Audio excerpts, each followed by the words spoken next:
যে আদর্শ বাংলাদেশের জাতীয়তাবাদ, এই জাতীয়তাবাদকেও আমরা সবাই ভালোবাসি এবং এই ভালোবাসার জন্য আমার মনে হয় যে এখানে আপনারা এত সময় বলছিলেন গত 14 বছর বাংলাদেশটা আসলে শেখ হাসিনা নামক একজন মাফিয়া নেত্রী এবং তার সাথে সম্পর্কিত একদল শকুন আসলে দেশটাকে ঘুরে করে খাচ্ছিল এবং আপনারা সবাই এত দূর থেকে অনেক কষ্ট করেছেন এবং এ নিয়ে অনেক আলোচনাও হয়েছে এবার যে বাংলাদেশে যে শেখ হাসিনার পতন এবার যে 5ই আগস্ট হলো তার জন্য আমাদের প্রবাসী ভাই এবং বোনদের যে অবদান, এই অবদান কিন্তু সাংঘাতিকভাবে স্মরণ করার মতো। তার একটা কারণ হলো শেখ হাসিনার যে শাসন যন্ত্র, তারা বাংলাদেশের সবার গলা টিপে ধরেছে। বাংলাদেশে বসে কোনো কথা কেউ বলতে পারত না।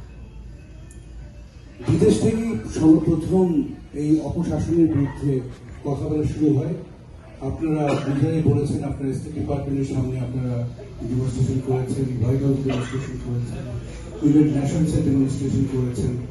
আপনারা বিভিন্নভাবে আপনাদের যারা বাংলাদেশে আপনাদের সহকর্মী আছেন বা অন্য যারা আছেন তাদেরকে আর্থিকভাবে আপনারা সহায়তা করেছেন যাতে করে তারা শেখ হাসিনার বিরুদ্ধে একটা আন্দোলন গড়ে তুলতে পারে। এবং এই 12 বছরের বা 14 বছরের যে আমাদের সবার উদ্যোগ, আমাদের সবার যে কন্ট্রিবিউশন, সেটা একটা ফাইনাল শেপ নেয় আসলে জুলাইয়ের গণ বিপ্লব, গণ অভ্যুত্থান এবং 5ই আগস্টে হাসিনার পতন। অনেকেই বলে যে 5ই আগস্টের পতনটা ছিল কিছু সংখ্যক ছাত্র ওই সময় এই পতনটা ঘটিয়েছে, কিন্তু আমরা বলি এটা একটা ধারাবাহিকতা, যে ধারাবাহিক শুরু হয়েছিল 2009 সাল থেকে এবং আমাদের সবার প্রচেষ্টায় শেষ পর্যন্ত শেখ হাসিনা পালিয়ে যেতে বাধ্য হয়। এবং আপনারা দেখেন যে এটা আল্লাহর হুকুম, কত আনপ্রেসিডেন্টেড। পৃথিবীর কোথাও এমন কোনো উদাহরণ নাই যে একজন স্বৈরাচারী রাষ্ট্রনায়ক যখন পালিয়ে যায় তার সাথে তার যে member of parliament, 300 member of parliament বাংলাদেশে, প্রত্যেকটা মেম্বার অফ পার্লামেন্টকে পালিয়ে যেতে হয়েছে। তো কত বড় পাপিষ্ঠ ছিল এই সরকার, যার ফলে তাদের সবাইকে পালিয়ে যেতে হয়েছে এবং আজকে বাংলাদেশ আমরা বলি দ্বিতীয়বার আমরা মুক্ত হয়েছি। আমি স্বাধীনতা শব্দে উচ্চারণ করব না, আমরা মুক্ত হয়েছি।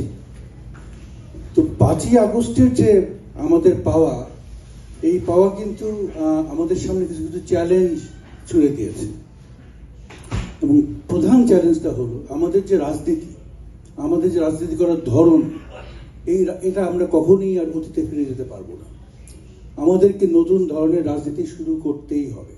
আমাদের যে নবীন প্রজন্ম, তাদের যে আকাঙ্ক্ষা, তাদের যে চাহিদা, তাদের হাতে এই ডিভাইসটা আছে। এটার মধ্যে পৃথিবীর নলেজ ব্যাংক, তারা যে নলেজ অ্যাক্সেস করতে চায় তারা এই মুহূর্তে সেই নলেজ অ্যাক্সেস করতে পারবে। সো এই নতুন প্রজন্মকে শুধু আশ্বাস দেখানোর রাজনীতি, অতীতের ইতিহাস কবচানোর রাজনীতি, এগুলো করে আমার মনে হয় যে বাংলাদেশে এই ধরনের রাজনীতি ঠাঁই পাবে।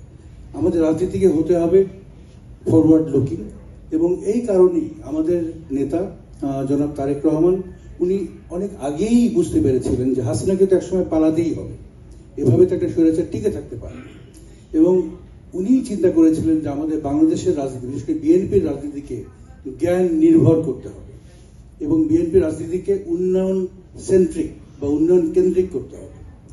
এই চিন্তা নিয়েই, এই ধারণা নিয়েই সর্বপ্রথম আমরা ভিশন 2030, আমি জানি না আপনারা এই ডকুমেন্টে দেখেছেন কিনা, ভিশন 2030 ডকুমেন্ট বিএনপি তৈরি করে।